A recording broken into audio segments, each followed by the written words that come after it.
This episode is brought to you by Hinge Consulting. If you're doing business on Amazon and you need to overcome the obscurity of that marketplace, Hinge Consulting will lay out the game plan that works best for your business. HingeConsulting.co. Success hinges on well-executed strategies. Hinge Consulting delivers on them.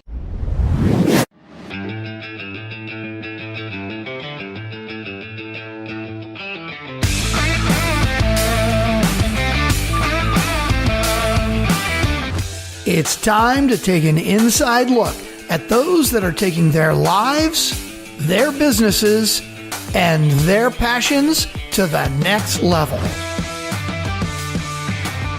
Get ready to thrive loud with Lou Diamond. Welcome, everyone, to another episode of Thrive Loud with Lou Diamond, connecting you to the most inspiring and amazing people that are thriving each and every day. I'm your host, Lou Diamond, and today on Thrive Loud, I bring you brand strategist, marketer, entrepreneur, founder of a clean beauty brand called Pure BioDerm, an avid runner, swimmer, mother of two, and someone who actually sang a solo to a song that I wrote a long time ago. She's laughing, and we're here in person here in New York City. Andrea Baldecchi Feldman. Andrea, welcome to Thrive Loud. Thank you for having me. So we're really excited to have you today because we're here in New York. This is take two, actually, because we did try to do this before. We had some sound issues, but we said, what the heck, let's go meet in person and catch up. And you just really wanted to see me in person. I did want to see you. So to the Thrive Lab listeners on that intro, this is true years and years ago from the greatest camp of all time, which is no longer, but we have a lot of former Thrive Loud alumni who've been guests on the show, Camp Anawana. Andrea, I've known since she's much younger than I am, but she had a spectacular voice, probably still does. We won't make her sing on this show. Please don't. But she sang actually a song that I wrote a long time ago, or a solo component of it with a bunch of other people, which I could not remember the lyrics to or the words at this point, but hey, it was fun back then. It was a Color War song, right? It was. Color War Alma Mater. It was one of those. I think we won, right? We probably did. We kicked ass. I had you on the team, which was like a ringer. So the Thrive Loud listeners would love to hear a little bit about your journey, your story, because you have a great one and a really cool business that's out now. So we want to talk about that. But I think some of your journey is what the Thrive Loud community would love to hear. So Andrea, I'm passing the baton to you. Okay. So my career has been spent almost 20 years. God, it's hard to believe I'm that old. But almost 20 years in consumer products, brand management, doing brand strategy, a lot of product development. I started my brand career at Kraft in their brand management program, where they really train their marketers to think like general managers. Got a ton of amazing experience there. You get to see lots of different brands, different businesses, in different life stages. Mm-hmm. When I left Kraft, I went and worked for one of the big beauty companies, and I think that the general management training that Kraft really gives to their marketers is something that I think I've always taken with me. I see marketing not as just a communications function, but it's really, if it's done right, it's something that should permeate, an entire organization. So then I was working at one of the big beauty companies, and then in 2010, after the birth of my first child, I decided that I wanted to work for myself. Corporate America just wasn't giving me enough flexibility for what we needed in our life, and I felt like I could use my network to start a little consulting business, and that's essentially what I did. And since then, I have been working as a brand consultant with companies of all different sizes. I've worked on corporate special projects. I've worked with middle market, private equity backed businesses. And of late, I've been doing a lot of work with early stage startups, primarily female founded early stage startups. And it's been great. I help companies with everything from brand strategy, brand development, profitably driving accelerated business growth. And I also, one of my particular passions is I do a lot of new product development work. Which you seem to, do you like that the most? I'm just judging by the fact that you were smiling as you were saying that. Yeah, no, it has always been one of my passions. From the time that I was at Kraft, I always wanted to get on one of the new product development teams, and I didn't even really understand at the time why, I don't think, but it was something that I just was always really drawn to. And now, fast forward however many years, also over the past year, I started my own business, as you mentioned, a clean beauty brand. Two of my very close friends, where I now live in Connecticut, are two incredible female dermatologists, and we saw a real opportunity to start a new skincare brand that we felt, and they felt, as the experts in the field, could really deliver on an unmet need going on in the market right now. So address that, actually. What is the unmet need? I know that skincare products, they're in such multitude on the market. There are some that truly are organic, or some that have lots of chemicals. A little bit about what is the situation with the market, and a little bit about this product and what the unmet need was. I'd like to know, let alone the listeners. Well, you're right. It's a very saturated market. And I'd say that that's the case regardless of what channel you're shopping in. And I think even more so now, the e-commerce world and places like Amazon have enabled that market to become even more saturated.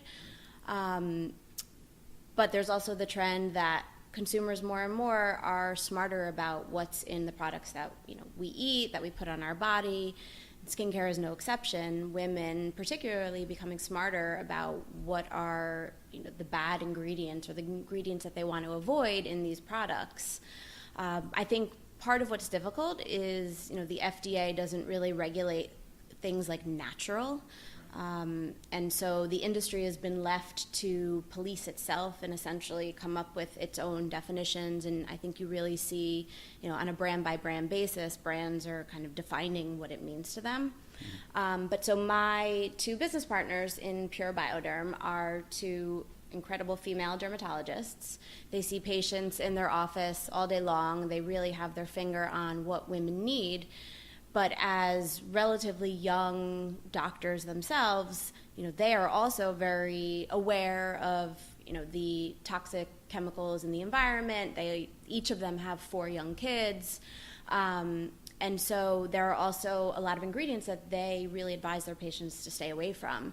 And they felt that as dermatologists, there were not really many or any great brands that they felt good about recommending to their patients, because of either the chemicals that were in them, or a lot of the quote-unquote natural brands that are out there don't necessarily deliver on results. And so we saw an opportunity to put together their dermatologic science, knowledge and background and expertise, and merge that with the world of clean beauty and bring to women products that really focus on key active ingredients that they know as doctors can provide results, but while making the products as clean as possible. So for the Thrive Loud community, help us understand a little bit what types of products you guys are actually producing. So we launched our first product actually on Amazon. We wanted somewhat of a test market before we, It's a pretty big test market. It's a pretty big test market. It is. But, Amazon has really broken down barriers to entry for companies. I mean, when I was back at Kraft in the early 2000s, everything is about slotting fees and shelf space and, e-commerce and Amazon. That takes that all away. And you don't have to get in front of a buyer to get your product in front of consumers. And I think that's, really been the beauty of Amazon. So anyway, we saw Amazon, through a lot of my consulting work, I had learned a lot about what it would take to sell on Amazon and how to be successful. And so I felt like I could put that knowledge together with, the product development and, of course, their expertise. And so we saw Amazon as a great opportunity to just get some early feedback and test out the brand concept, see if there was really receptivity to it. So we launched with just one product. Right now we just have one product on Amazon. It is a hydrating serum with vitamin B5 and hyaluronic acid. It's great for pretty much every skin type. And what's the name of the name of the actual product? The product is called B5 Hydrating Serum. Okay, there we go. And there you go. Very descriptive. But I think more than anything, it was really about testing the brand concept. And we saw pretty early on that people were really excited about it. People loved the product. I think, you have to have a good product. And we put the first product that we put out there, we felt was a really good product. But, people have also been very positive towards the concept of these two women, and they're relatable and they're smart and they're moms collectively to 8 children, and so I think more than anything, yes, it's definitely about the product. We love the product, we all use it, we all swear by it, but at the same time it's also been a great way for us to validate that there really is this need and this interest in this brand. That's great. I want to ask this from your perspective. So being a marketer, a strategist, and then a consultant, you then went and took the leap here to actually run your own company, which is definitely a different leap. What have you liked? What have you disliked? Or what have been challenging, I guess? Yeah. Going back to Kraft, I think one of the things that I loved the most about being there, like I said, was that they train their marketers to think like general managers. And so while I think of myself as a marketer, I truly think of myself as a general manager. I loved the fact that we managed the P&L. We used to say how, we were the CEOs of our brands within the Kraft umbrella. And I think I always saw myself taking that someplace one day. I think how the path has unfolded, I never could have predicted. But when I left corporate America in 2010, it was really because I wanted to be able to be around for my son more. My husband travels a ton, and we just needed to build more flexibility into our life. And so I left and started working as a consultant because I saw the opportunity. I saw that as a way to create flexibility for myself, but while staying relevant in my career. And so I started consulting with all different kinds of companies. And I loved that, and I loved working with all different types of consumer businesses, but I missed the operational aspect of running, my own brand. Right. And so I figured I would always end up back there. I just didn't necessarily know how or when. Mm-hmm.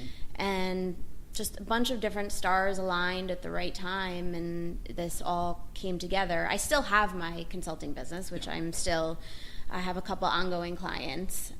If I could cram 2 extra days in the week, I would be doing more of it. But, the consulting was great in terms of variety, but I truly like being a business manager. Right. So I guess it would be simple to say that once you've gotten a little bit of a taste of the entrepreneurial side of this business, it's kind of tough to go back. Yeah, I think for me... Forget the flexibility, more along the lines of what you've gotten to see and the roles you've gotten to play. Yeah, I think for me at least, starting in corporate America was the right move. I learned from some incredible organizations and, really intelligent, experienced people. And I think for me, I needed a little bit of that, more formalized training. But then pretty quickly, I felt like I could take that and do my own thing with it and have not just flexibility in terms of, work life, but flexibility in terms of not having to get approval from 7 people above you, when you have a good idea. Right. And I think that's, a lot of what I've loved about it is you have an idea, you just figure out how to get it done. You figure it out. And I think it's not for everybody. I think if you're somebody who likes that figure it out mentality, then it's great. And so for me, it's been a lot of fun. So you're a consultant. You're helping to run a great company that's going to have more products come out soon. Yes. Yeah, we've got a bunch of things in development. Mm-hmm. We have 2 more things that will hopefully be out by the end of the summer. And then we have probably another 4 or 5 products currently in development. Wow. Yeah. So this is good. It's good. It's good. Nothing ever happens as fast as you want it to. Right. And I am not a patient person by nature. So that has definitely been a test for me. But we'll get there. So on those days that you're not feeling so good and you're a little bit off, I love to ask every guest on the show, when you have trouble thriving, what or who do you turn to get back on the thriving track? So I think it probably depends on what's irking me. If it's something business related and I need just a sounding board, my husband has actually been a great sounding board. He also works in business and is very level-headed and practical and rational in his approach to things. And he's always, the first place that I will turn when I have a business-related issue or question or frustration. And then other things, I have a handful of really close girlfriends that are, my first call for anything that's, super emotional and perhaps not my husband's cup of tea. And I think more than anything, like at the end of the day, just giving my kids like a hug and a kiss and just like hanging out with them, it just like resets me. It just reminds me that, work is important, but there are bigger things. Wow, that's awesome. I love that.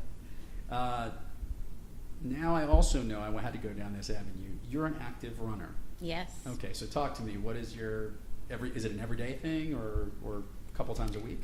So I was always a runner since I was young.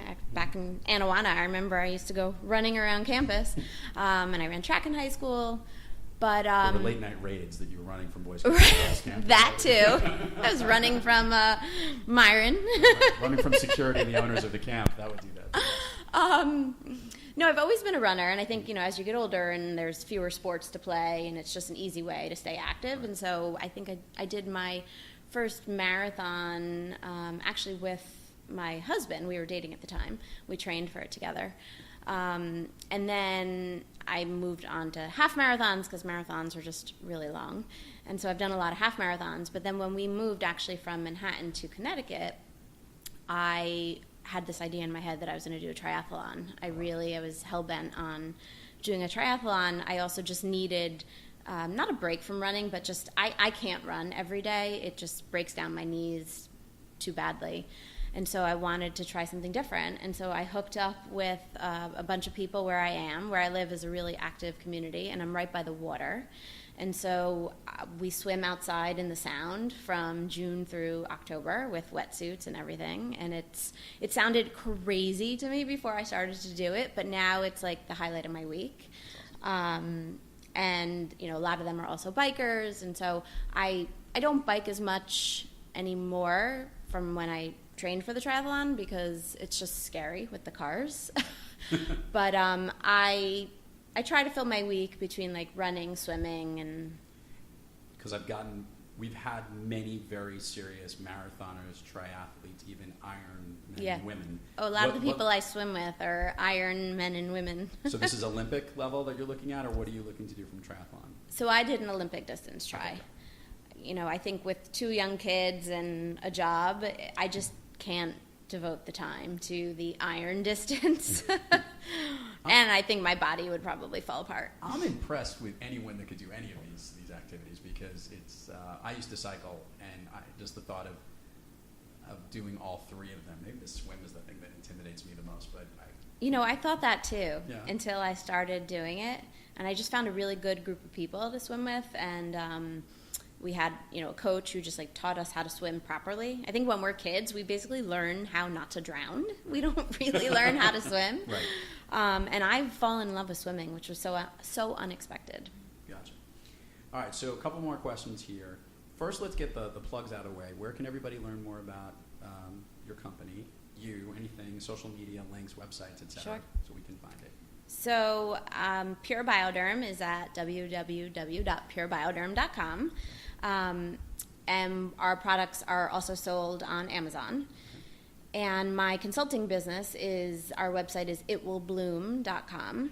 And then Pure BioDerm, we are also on Facebook, Instagram, and Twitter. Our handle is @PureBioDerm. We're going to have to get you on Instagram, too, eventually. We'll just throw you up there. So you've got a bunch of products coming out this summer, which you're excited about. What's your big vision for where you want this company to go? That was like a reluctant chuckle. Well, my vision is for it to be successful, for it to be something that makes enough money to be able to support me and my 2 partners. Well, they are also practicing doctors, so they've got a side gig. But, our hope is for it to be successful enough that it's something that we can continue doing. We enjoy it, so in that respect, we want to continue on with it.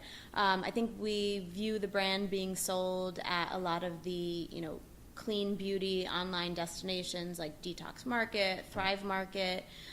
We'd also eventually love to see it in Ulta, Sephora, Anthropology, places like that. And so our goal has always been, once we have our first 5 solid products, we're going to start pitching it big time to more of the main retailers. So that's our hope within the next 1 to 2 years is to get into retail.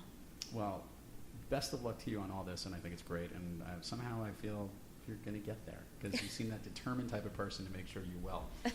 The final question we ask all the Thrive Lab guests, and you're trying to remember it because this is take 2. What is your all-time favorite movie? So my all-time favorite movie is a newer movie. And it's Bad Moms. It's so good. It just made me, it made me laugh so hard. And it is very cliche and over-exaggerated, but at the same time, it's so relatable, and it's just so funny. Yeah. Well, the cast is great. Someone made a comment that Mila Kunis is so likable. Yeah. You you can look at her, and what's ironic is if you remember when she started out on TV on that 70s show, she was the obnoxious, stuck-up girl in that group, the spoiled little brat.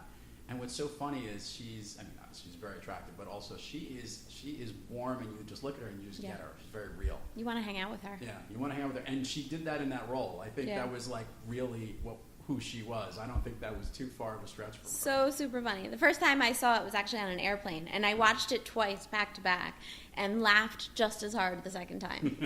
That's when you know it's a great movie. Yeah. Andrea Baldecchi Feldman, thank you so much for coming on Thrive Lab. Thank you for having me. And to all the Thrive Lab listeners out there, keep thriving onward and upward. And remember, be brief, be bright, be gone.